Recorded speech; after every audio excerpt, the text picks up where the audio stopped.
네, 주님께서 다스리시는 사람, 주님께서 통치하시는 민족, 그런 사람들은 어떤 사람들일까? 오늘 우리가 성경 속에서 함께 볼 수 있기를 바랍니다.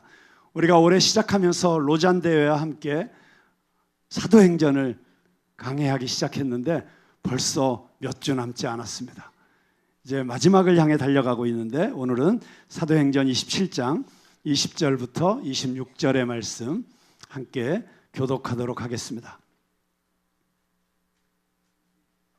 사도행전 27장 20절부터 26절 말씀입니다.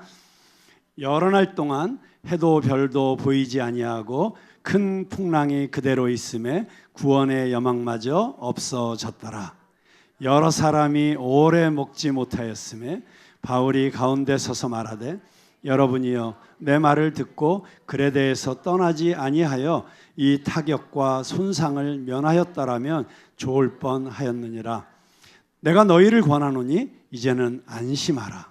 너희 중 아무도 생명에는 아무런 손상이 없겠고 오직 배뿐이리라. 내가 속한 바 곧 내가 섬기는 하나님의 사자가 어젯밤에 내 곁에 서서 말하되 바울아 두려워하지 말라. 내가 가이사의 앞에 서야 하겠고 또 하나님께서 너와 함께 항해하는 자를 다 내게 주셨다 하였으니 그러므로 여러분이여 안심하라. 나는 내게 말씀하신 그대로 되리라고 하나님을 믿노라. 26절 함께 읽습니다. 그런즉 우리가 반드시 한 섬에 걸리리라 하더라. 아멘. 네, 사도행전 27장은 죄수가 된 바울이 배를 타고 로마에 도달하기까지의 긴 항해 과정을 기록하고 있습니다. 사도행전 27장 1절을 보면 바울이 탄 배의 목적지가 나옵니다. 우리의 배 타고 이탈리아로 갈 일이 작정되매. 자, 드디어 바울이 그렇게 기다렸던 로마로 가는 길이 열리게 된 것이었습니다. 4절을 보십시오. 또 거기서 우리가 떠나가다가 바람의 거슬림을 피하여 구브로 해안을 의지하고 행선하여. 자, 무슨 말씀입니까? 이제 배를 타고 떠나게 되었는데 바람이 거슬려서 쉽게 갈 수가 없었기 때문에 해안선을 의지하고 행선하고 있는 모습을 보게 됩니다. 그러다가 7절을 보니까 배가 더디가 여러 날 만에 간신히 니도 맞은편에 이르러. 더디 가다가 간신히, 좀 느낌이 오시죠?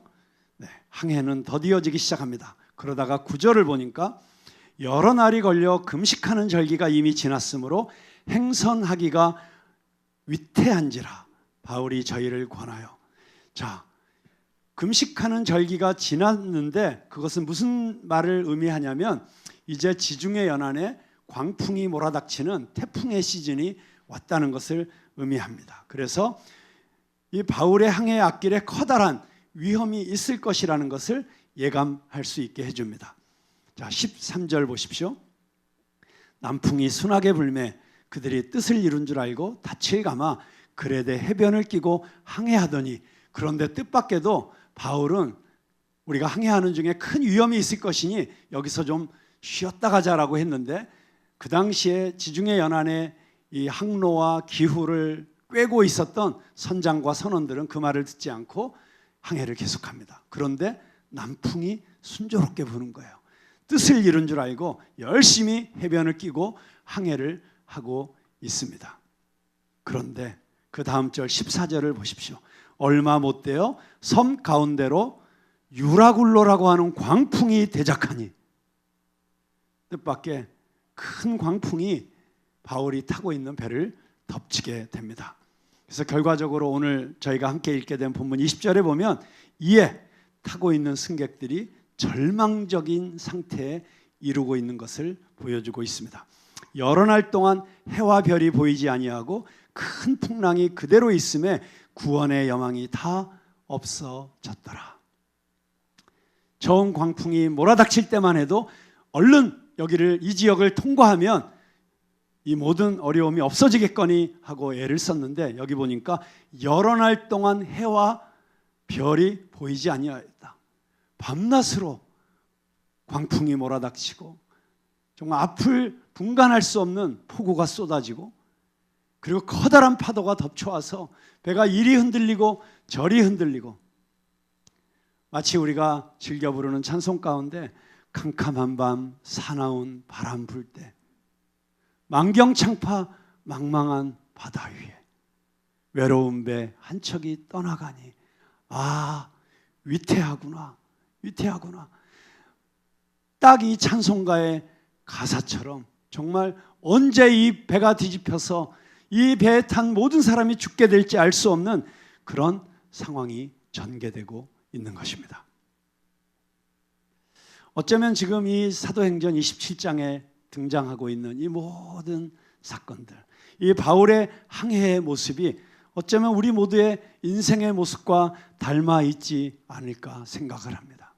잠시 순풍이 부는 것 같은데 순식간에 자식 새끼라는 광풍이 몰아닥치고 순식간에 IMF라는 광풍이 몰아닥치고 순식간에 IMF가 아니라 이제는 코로나라고 하는 광풍이 온 세상을 뒤집어 흔드는 이런 시대들을 겪어왔습니다. 뿐만 아니라 한 개인의 삶도 한 기업의 삶도 또 교회의 여정도 다르지 않을 것입니다.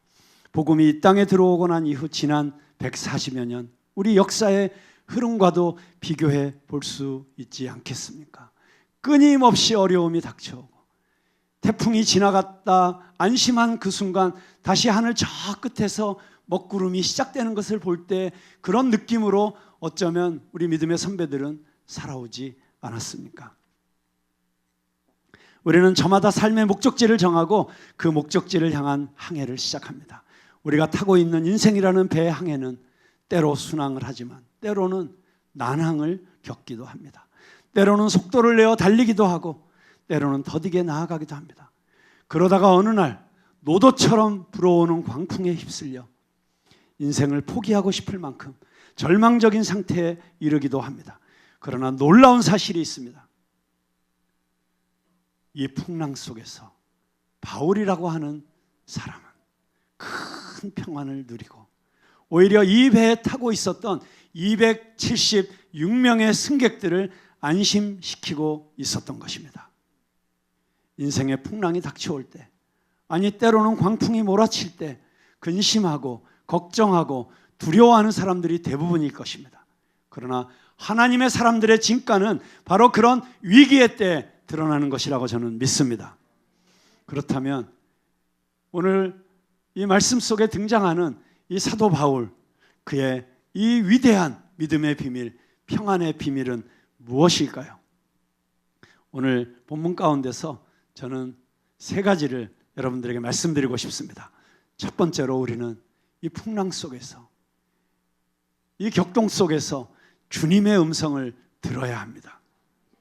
바울 사도의 대담함, 바울 사도의 담대함, 그의 태연함, 그가 그렇게 대담할 수 있었던, 확고할 수 있었던 이유는 그가 이 풍랑의 와중에서도 주님의 음성을 듣고 있었기 때문에 가능했던 것이라고 믿습니다.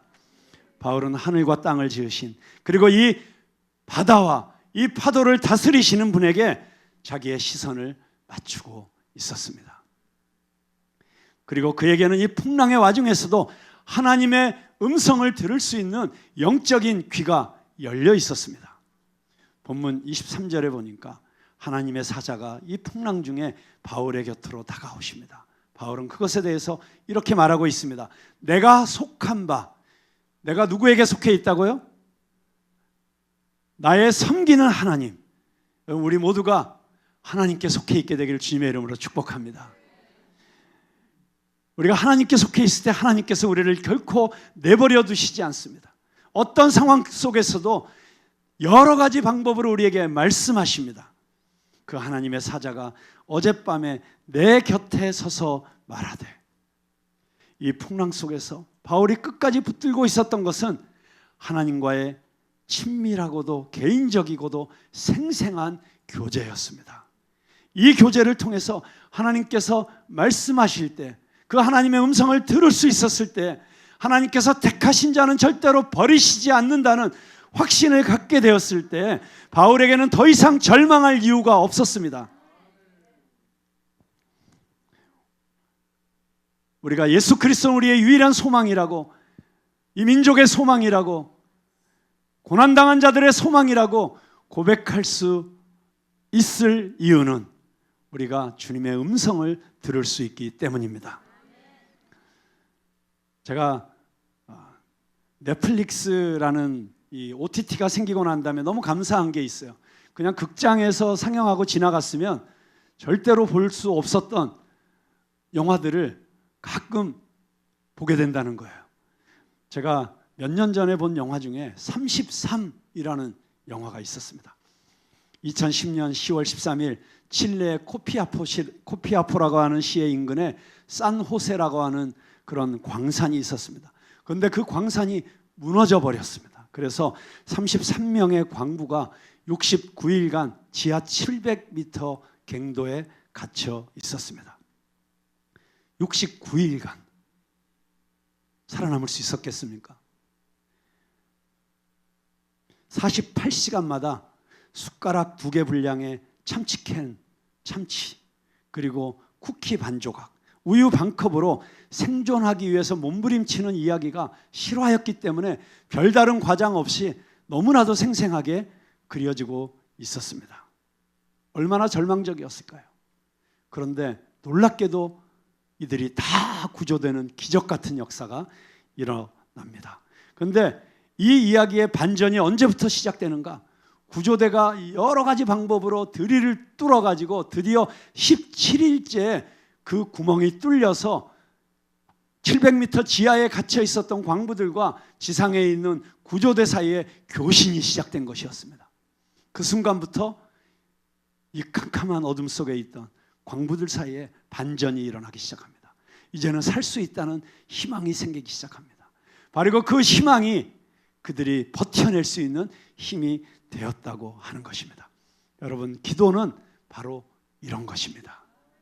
우리가 하나님과 연결되어 있다면, 우리가 하나님께 우리의 모든 것들을 내어드리고 기도할 수 있고, 그리고 하나님께서 말씀해 주시는 그 음성을 우리가 기도를 통해서 들을 수만 있다면 우리는 우리 삶의 어떤 상황 가운데서도 절망할 이유가 없습니다. 낙심할 이유가 없습니다. 포기할 이유가 없습니다. 그래서 기도는 우리의 생명줄인 줄로 믿습니다. 이 시간에 우리가 지금 21일 특별 새벽 기도를 하고 있다는 사실을 광고하지 않을 이유가 없겠죠. 여러분, 우리가 지금 기도해야 될 줄로 믿습니다. 우리 나라를 위해서 기도해야 될 줄로 믿습니다. 우리 성도들 가운데 많은 성도들이 질병으로 인해서 고통받고 있습니다. 여러 가지 사건, 사고로 인해서 고통받고 있습니다. 정말 이러한 때 우리가 개인과 가정과 또 우리가 일하고 있는 일터와 무엇보다도 우리 나라를 위해서 기도해야 될 줄로 믿습니다. 두 번째로, 우리는 이 바울의 모습 가운데서 어떻게 죽을 것 같은 이 위기 속에서 담대할 수 있는지, 어떻게 이런 평안을 누릴 수 있는지 그 비밀을 발견하게 됩니다. 그것은 무엇이냐면 그는 자기 인생의 사명을 알고 있는 사람이었다고 하는 것입니다. 내가 왜 이 세상에 존재하고 있는지, 내가 무엇을 위해서 살고 있는지, 그것을 알고 있는 자라야 이 고난의 시간 속에서, 이 뜻밖의 찾아온 내 삶의 어떤 어려운 환경 속에서 내가 살아야 될 이유, 의미를 발견할 수 있는 것입니다. 내가 고생을 하고 있다는 사실도 괴롭지만 무엇 때문에 고생을 하고 있는지를 모르기 때문에 그것이 아무런 의미가 없게 생각될 때 금방 넘어질 수밖에 없습니다. 그래서 사명이야말로, 이 사명을 여러 가지 말로 표현할 수 있겠죠. 하나님께서 우리에게 주신 꿈, 비전, 또는 데스티니, 하나님께서 나를 이 세상에 보내신 그 하나님의 오리지널한 디자인, 뭐라고 이야기하든지 이것이 내가 이 땅에 살고 있는 이유구나. 내 남은 한 평생을 통해서 내가 반드시 이루어야 될 하나님이 나에게 주신 소명이 이것이구나. 그것을 발견한 사람, 그 사람이야말로 어떤 상황 속에서도 고난을 극복할 수 있는 힘의 근원을 가지고 있는 사람이라고 하는 것입니다. 그래서 옛날 우리의 선배 어른들도 생, 즉, 명, 산다고 하는 것은 바로 사명이다, 그렇게 말했습니다. 본문 24절에 보면 바울 사도가 하나님의 말씀을 통해서 그 고난 속에서 자신의 존재의 이유를 확인하고 있는 모습을 발견하게 됩니다. 바울아, 두려워 말라. 내가 가이사 앞에 서야 하겠고 또 하나님께서 너와 함께 행선하는 자를 다 내게 주셨다 하였으니. 바울은 이 고난에도 불구하고 자신이 결국은 가이사 앞에 서야 한다는 사실을 알고 있었습니다. 단순히 자신의 무죄를 증명하고 이 죄수의 신분에서 벗어나기 위해서가 아니었습니다. 그에게 그것은 중요하지 않았습니다. 오히려 이것을 통해서 로마를 방문해서 로마 복음화의 횃불을 들어야겠다. 바울은 로마 제국을 그리스도의 복음으로 변화시키는 이 위대한 작업을 위해서 아직도 하나님께서 자기에게 살아야 될 이유를 주시고 있다고 믿었습니다. 나는 가이사 앞에 서야 된다. 살 것이다. 그리고 마침내 가이사 앞에서 예수 그리스도의 피 묻은 생명의 복음을 전할 것이다. 그리하여 전 세계를 복음화해야 된다. 땅 끝까지 이르러 내 복음을 전하라고 하신 예수 그리스도의 그 부르심에 나는 끝까지 충성할 것이다. 이 사명을 알고 있는 한 바울에게 있어서 고난은 걸림돌이 아니라 오히려 디딤돌이 되었을 것입니다. 여러분 인생 가운데 어떤 어려움을 겪고 계십니까? 뜻밖의 어려움을 겪고 있습니까? 생각지 않았던 문제가 생겼습니까? 이 문제를 하나님의 시선으로 바라보면 그것은 우리를 걸려 넘어지게 하는 걸림돌이 아니라 오히려 우리를 영적으로 더 성숙시키시는, 그리고 우리의 사명을 더 분명하게 깨닫게 하시는 디딤돌이 될 줄로 믿습니다. 이 문제를 하나님과 함께 넘어서면 우리는 더 높은 곳에 올라서게 될 것입니다. 더 위대한 꿈을 꿀 수 있게 될 것입니다. 하나님의 사자는 바울이 가이사 앞에 서야 한다는 사실과 함께 배에 타고 있는 모든 사람들을 돌보는 일이 그에게 맡겨졌다고 말씀하십니다. 너와 함께 행선하는 자를 다 너에게 주셨다. 난파선에서 구원의 소망이 없이 죽음 앞에 서 있는 이 사람들을 돌볼 책임이 자신에게 주어졌다는 사실을 깨닫는 순간 바울에게 있어서 자기의 목숨을 걱정하는 것은 차라리 사치였습니다. 할 일이 있었기 때문입니다. 함께 배에 타고 있는 다른 사람들을 돌봐야 합니다. 그들의 생명을 지켜야 됩니다. 그들에게 방향을 제시할 수 있어야 됩니다. 풍랑 속에서 한순간에 바울은 지도자로 부상하고 있습니다. 죄수인 바울이 이 풍랑의 한복판에서 어쩔 줄 모르고 당황하는 사람들에게 방향을 제시하면서 그 모든 사람들을 이끄는 지도자로 부상하고 있는 이 순간을 주목해 보실 수 있기를 바랍니다. 우리는 환경이 지도자를 만드는가? 이런 질문을 종종 던집니다. 아마 그럴 수도 있을 것입니다. 그러나 전혀 그렇지 않을 수 있습니다. 환경이 지도자를 만든다는 말이 아니라 오히려 사명이 지도자를 지도자 되게 하는 것입니다. 그래서 그 지도자가 새로운 환경을 만들어내는 것입니다. 성경에 나타난 모든 하나님의 사람들은 자기들의 삶의 존재의 이유와 자기들에게 주어진 사명을 각성하고 있었던 사람들입니다. 그들에게 있어서 환경은 결코 두려움의 대상이 될 수 없었습니다. 조금 더 겁낼 필요가 없었던 것입니다. 아프리카의 정글에 도전하면서 리빙스톤은 종종 자기의 동료들과 자기의 안부를 걱정하는 사람들에게 이렇게 말했다고 합니다. 나는 존재의 이유가 다할 때까지, 나의 사명을 다할 때까지 나는 결코 죽지 않는다. 사명이 있는 자는 죽지 않는다. 우리가 반드시 붙잡아야 될 우리 삶의 모토 중에 하나라고 믿습니다. 한번 옆에 있는 분에게 물어보십시오. 사명이 있으십니까? 예라고 대답하시는 분에게 다시 한번 말씀해 주십시오. 죽지 않습니다. 걱정하지 마십시오.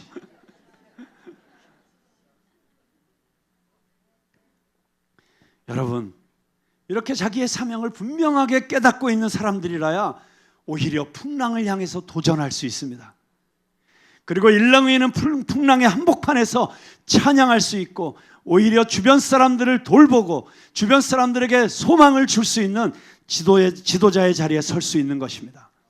저는 이 시대에 우리 한국교회가 바로 이런 모습을 회복할 수 있게 되기를 주님의 이름으로 축복합니다. 안심하십시오. 우리는 마침내 이 풍랑을 극복할 것입니다. 여기 풍랑 속에서 삶과 역사의 방향을 제시하고 있는 이 바울의 놀라운 모습을 주목하여 보십시오.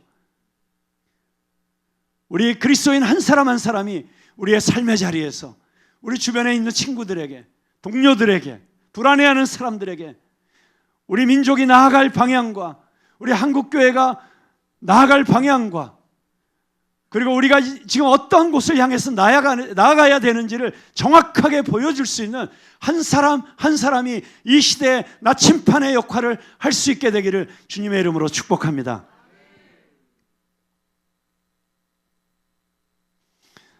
오늘 살아계신 하나님 앞에서 말씀을 통해서 당신의 존재 이유를 확인하고 계십니까? 왜 사는지 그 이유를 알고 계십니까? 아침부터 저녁까지 땀 흘리며 일하는 이유를 아십니까? 여러분 인생의 사명을 발견하셨습니까? 자신의 존재 이유를 하는 한 절망은 없습니다. 그러나 우리가 이 사명이 없이 살아가면 하나님이 주시는 사명이 아니라 오히려 나의 욕심과 나의 야망과 세상이 나에게 주입한 헛된 꿈을 향해서, 성공을 향해서 달려가다가는 어느 순간 깨닫게 될 것입니다. 내가 어디에 있지? 내가 무엇을 위해서 달려왔지? 내 삶의 의미가 무엇이지? 그래서 여러분 오히려 성공하고 난 뒤에, 세상 사람들이 부러워하는 어떤 자리에 간 뒤에 오히려 더 절망하고 오히려 더 허무해서 우울증에 빠지는 사람들을 우리는 얼마나 많이 보고 있습니까? 우리는 그런 어리석은 삶을 살지 않게 되기를 바랍니다. 하나님이 주시는 사명을 깨달으십시오. 그리고 그 사명을 위해서 달려가십시오. 그 사명을 위해 당신의 모든 것을 던지십시오. 그렇게 할 때 저와 여러분을 통해서 이 시대에 하나님의 역사가 새롭게 일어나게 될 줄로 믿습니다. 마지막 세 번째입니다. 이 바울의 모습 가운데 우리가 가장 본받아야 되는 모습이 있습니다. 그것은 하나님에 대한 절대적인 신뢰입니다. 본문 25절을 보십시오. 거세게 몰아치는 풍랑 속에서 바울 사도가 승객들을 향해서 외치는 메시지를 들어보십시오. 그러므로 여러분이여 안심하라. 나는 내게 말씀하신 그대로 되리라고 하나님을 믿노라. 나는 하나님을 믿습니다. 나는 역사의 주관자 되신 하나님을 믿습니다. 창조주 되신 하나님이 지금도 살아계심을 믿습니다. 이 민족을 하나님께서 절대로 버리시지 않으실 것이라는 것을 믿습니다. 그 믿음이 있기 때문에, 그 신뢰가 있기 때문에 우리는 흔들리지 않습니다. 여러분, 이 사도 바울의 고백이 들리십니까? 여기 풍랑 속에서 하나님의 약속을 붙들고 있었던, 그리고 약속을 지키시는 하나님을 신뢰하고 있었던 신앙의 사람, 저와 여러분이 그런 사람이 되기를 바랍니다. 무디 신학교의 학장이었던 조지 스위팅 목사님은 이런 이야기를 했습니다. 사람의 신앙의 깊이는 그가 위기에 접했을 때 비로소 드러날 수 있다. 평상시에 순탄한 환경 속에서 우리는 우리가 어느 정도의 신앙을 가지고 있는지 그 신앙의 깊이를 잴 방법이 없습니다. 평온할 때는 누구나 다 신앙이 좋은 것 같습니다. 다 훌륭한 장로님 같고 권사님 같고, 그런데 교회가 위기에 처해 보면 그때 정말 누가 교회를 사랑하는지가 너무 선명하게 드러나게 되어 있습니다. 나라도 마찬가지입니다. 정말 말로는 애국한다, 말로는 국가와 민족을 봉사하겠다 하면서도 정말 위기에 닥쳐볼 때 목숨이 경각에 달려있는 그 순간에라야 누가 진정한 이 나라를 사랑하는 지도자인지가 분명하게 드러나게 되어 있습니다. 오히려 그래서 위기는 기회라고 생각이 됩니다. 요한 웨슬레가 대서양을 건너면서 풍랑을 만났습니다. 그는 그때 선교사였지만 부끄럽게도 구원의 확신이 없는 선교사였다고 후에 고백하고 있습니다. 그때 그는 불안에 가득 차서 만약 이 풍랑이 이 배를 덮친다면, 이 배가 난파한다면 나는 어떻게 될 것인가? 자기의 영혼의 문제에 대해서 확신이 없었던 요한 웨슬레는 너무나도 두려웠습니다. 그런데 놀랍게도 배 지하에서 노랫소리가 들리는 것이었습니다. 이게 무슨 소리지? 따라가 보니까 놀랍게도 몇 사람이 모여서 찬양을 하고 있었습니다. 모라비안이라고 하는 독일 경건파의 사람들이 모여서 기도를 하고 있었던 것입니다. 요하네슬라가 물었습니다. 당신들은 두렵지 않습니까? 그들이 말했습니다. 두려워할 이유가 어디에 있습니까? 우리 주님께서 우리를 지켜주실 것입니다. 그러나 만약 주님께서 지금 우리를 이 풍랑에서 건져주시지 않고 우리가 만약에 이 배에서 목숨을 잃게 된다면 주님께서 우리를 불러주시는 것이고 우리는 영광스러운 주님 앞에 오늘 서게 될 것입니다. 얼마나 감사한 일입니까? 우리는 죽어도 감사, 살아도 감사. 웨슬레는 훗날 자기의 일기장에 이런 고백을 했습니다. 내가 풍랑을 만났다는 그 사실보다도 죽음 앞에서 담대할 수 있었던 이 모라비안 형제들의 신앙 간증이 나에게 더 큰 도전이었고 충격이었다. 그 모라비안 형제들의 그 모습, 풍랑 속에서도 평안할 수 있었던, 담대할 수 있었던 그 모습이 잊혀지지 않아서 웨슬레는 계속 과연 나는 구원받은 사람인가? 과연 나는 오늘 죽으면 하나님 앞에 설 수 있는가? 나의 죄는 다 사해져서 담대하게 하나님의 심판대 앞에 설 수 있는가? 이런 고민을 하면서 런던 시내를 배회하다가 우연히 들어간 어떤 교회에서 정말 이름도 알려지지 않았던 어떤 무명의 설교자가 로마서 강의 설교를 하는 것을 들으면서 구원의 확신을 얻게 되었던 것입니다. 우리 그리스도인들은 우리 작년 예배에서는 사도신경을 고백하지 않습니다만 우리 청년들이 예배를 드릴 때 꼭 사도신경을 고백하며 예배를 드리고 있습니다. 제가 가끔 청년 예배에 참석하면서 사도신경을 함께 고백할 때 얼마나 마음에 기쁨이 있는지 모르겠어요. 왜냐하면 신앙 고백이 어떻게 시작합니까? 전능하사 천지를 만드신 하나님 아버지를 내가 믿사오며, 전능하사 천지를 만드신 하나님 아버지를 내가 믿사오며. 여러분, 청년의 시대는 질풍노도의 시대 아니겠습니까?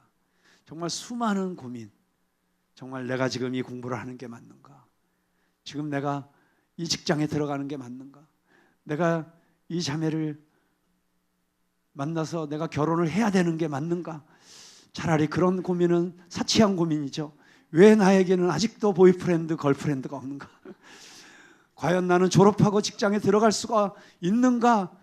저들이 앞으로 겪어야 될 그 인생의 고민과 번뇌와 시간이 지나서 보면 정말 아무것도 아닌 것 때문에 고민하고 절망하고 그리고 남과 비교하고 좌절하고 열등감에 시달리고 이런 모습들을 앞으로 몇 년은 견뎌내야 될 텐데, 그런데 만약 저들이 전능하사 천지를 만드신 하나님 아버지를 내가 믿사오며, 이 고백이 진정으로 저들의 신앙 고백이 될 수만 있다면 저들의 인생은 아무런 문제가 없다, 아무런 걱정이 없다. 우리의 자녀들이 이 신앙의 고백을 믿음으로, 입술로가 아니라 전심으로 할 수 있는 자녀들이 될 수 있도록 키워낼 수 있게 되길 주님의 이름으로 축복합니다. 그런데 문제는 이것입니다. 여러분은 정말 그렇게 믿으십니까? 정말 이 고백이 우리의 삶 속에서 적용되고 있는가? 내 삶이 환난의 폭풍을 만날 때, 그리고 내 삶이 절망의 벼랑 끝에 서게 될 때 이 고백이 여전히 가능하십니까? 인간의 아이러니는 참으로 믿음이 필요한 상황 속에서 믿음을 갖지 못한다는 사실입니다. 삶의 고통과 역경이야말로 나에게 하나님을 신뢰할 것을 요구하는 상황임에도 불구하고 믿음이 정말 필요한 그 상황 속에서 믿음을 갖지 못하는 성도들의 모습이 얼마나 역설적인 모습입니까? 믿지 못하시는 것입니까? 아니면 믿지 않으시는 것입니까? 바울 사도가 타고 있던 이 배에 풍랑이 밀려올 때 하나님께서도 함께 다가오셨습니다. 마치 풍랑 속에서 살려달라고 아우성치는 제자들을 향해서 예수님께서 그 풍랑의 한복판에서 무리를 걸어서 오셨던 것처럼 오늘도 우리의 풍랑의 한복판에서 주님은 우리에게 더욱 가까이 오시는 줄로 믿습니다. 그리고 하나님은 이 풍랑 속에서 내가 너와 함께 하겠다 약속하십니다. 바울에게 다가오신 하나님은 천사의 음성으로 이렇게 말씀하십니다. 두려워 말라. 너는 가이사 앞에 설 것이다. 그리고 이 배에 타고 있는 사람들을 내 손에 맡기노라. 그들에게 메시지를 증거하라. 바울은 이 하나님의 음성을 듣자 일어났습니다. 그는 자신에게 주어진 이 고난 속에서 오히려 충실히 사명을 감당하는 지도자로 변신했던 것입니다. 마태복음 14장에 이 풍랑을 만난 제자들에게 주님이 다가오십니다.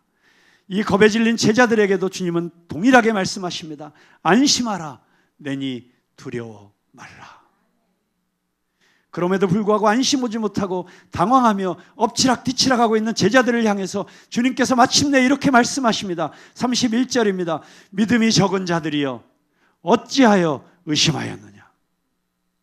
만약 그들이 조금만 더 믿음을 가질 수 있었더라면, 그리고 조금만 더 주님을 신뢰할 수 있었더라면 그 풍랑 속에서도 오히려 담대하게 모라비안 형제들처럼 찬양할 수 있었을 것입니다.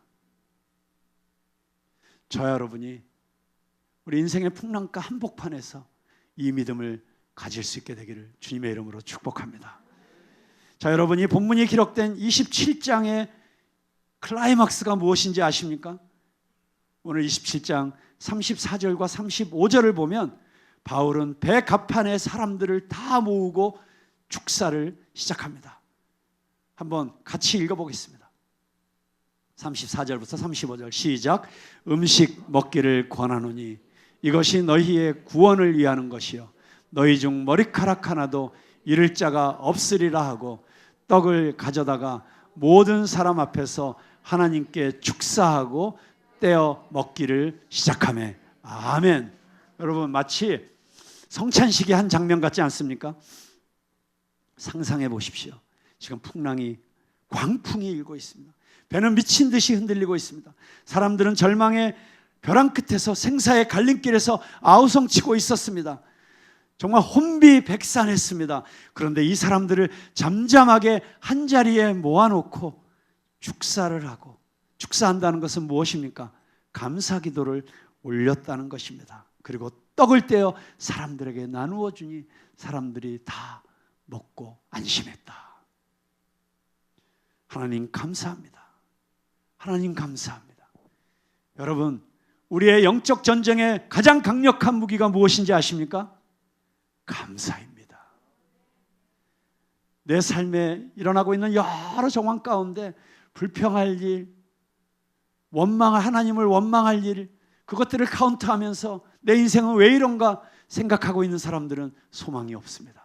근데 오히려 정말 절망의 한복판에서 남들이 보기엔 어떻게 이 상황에서 저 사람 웃을 수가 있어? 어떻게 이런 상황 속에서 저 사람 입에서 찬양이 흘러나와? 라고 할 수 있는 사람들은 감사하는 사람들입니다. 작은 일에 감사하는 사람들. 이 위기의 상황 속에서도 감사할 이유를 찾아서 하나님께 감사 찬양을 올려드리는 사람들.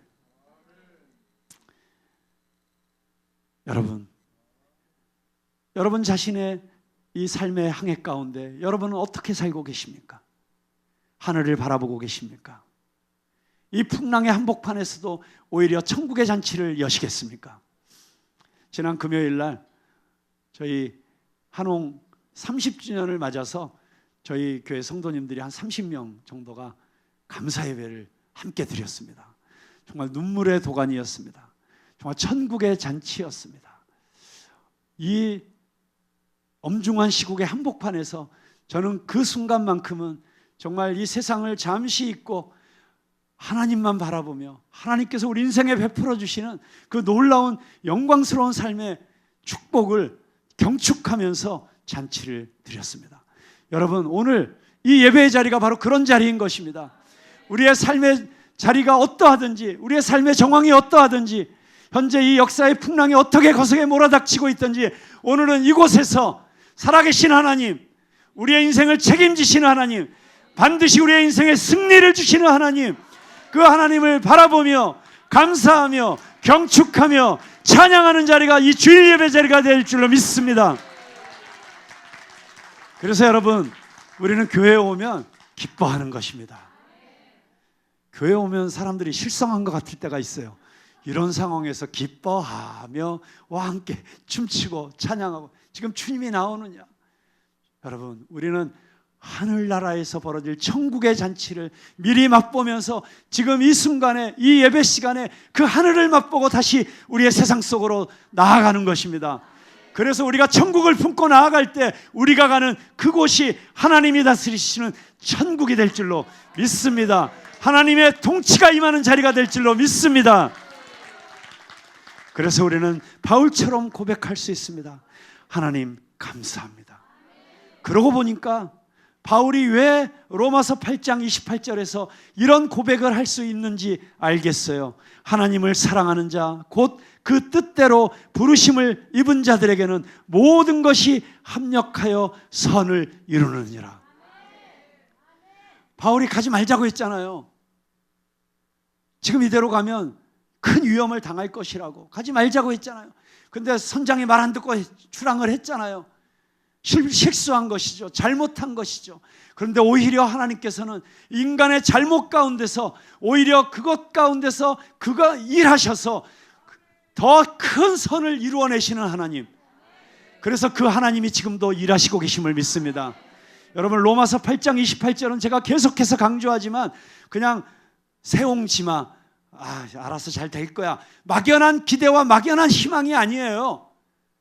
이 성경을 정확하게 번역하면 하나님께서는 하나님을 사랑하는 자, 곧 그 뜻대로 부르심을 입은 자들과 함께 모든 것 가운데서 가장 선한 것을 이루기 위해서 일하시느니라. 하나님이 누구와 함께 일하신다고요? 바로 이 소망을 품은 자들, 하나님을 사랑하는 자들, 하나님의 뜻대로 부르심을 입은 자들. 오늘 이 자리에, 이 시간에 여러분이 이 자리에 있다는 것은 결코 우연히 온 것이 아닙니다. 하나님의 뜻대로 부르심을 받아서 이 자리에 온 것입니다. 그래서 하나님은 여러분과 함께 일하시기를 원하십니다. 그렇다면 여러분, 이제 다시 기도를 시작하지 않으시겠습니까? 기도하십시다. 우리가 할 수 있는 가장 강력한 영적 전쟁의 무기는 기도입니다. 그리고 우리의 사명을 발견하십시다. 내가 무엇을 해야 되는지, 내가 가정주부로서 무엇을 해야 되는지, 가장으로서 무엇을 해야 되는지, 아버지로서 무엇을 해야 되는지, 이 회사의 사장으로서 무엇을 해야 되는지, 이 회사의 직원으로서 내가 무엇을 해야 되는지, 우리 교회의 성도로서 무엇을 해야 되는지, 이 교회의 리더로서 내가 무엇을 해야 되는지, 정원지기로서 무엇을 해야 되는지, 이 사명을 기도 가운데, 하나님의 말씀 가운데 발견할 수 있게 되기를 바랍니다. 그 유명한 워털루 전투에서 나폴레옹의 함대를 깨트린 넬슨 제독이 이런 유명한 말을 했다고 하지 않습니까? 어쩌면 처음에 전쟁을 시작할 때는 압도적인 이 군사력에 영국이 패배할 것 같았는데 넬슨 제독이 이런 말을 했다고 해요. 제군들이여, 제군들은 각자의 자리에서 자기의 사명을 다하라. 여러분, 우리 국민들이 각자의 자리에서 자기의 사명을 다하는 하나님 나라의 백성들이 되기를 주님의 이름으로 축복합니다. 오늘도 우리에게 다가오셔서 말씀하시는 그 주님의 음성을 듣고 그 주님의 말씀 따라 순종하면 반드시 하나님께서 구원하여 주실 것이고, 살려주실 것이고, 치유하여 주실 것이고, 회복시켜 주실 것이고, 승리케 하실 것이라는 것을 믿음으로 고백하며 하나님 앞에 찬송드리는 저와 여러분이 될 수 있게 되기를 주님의 이름으로 축복합니다.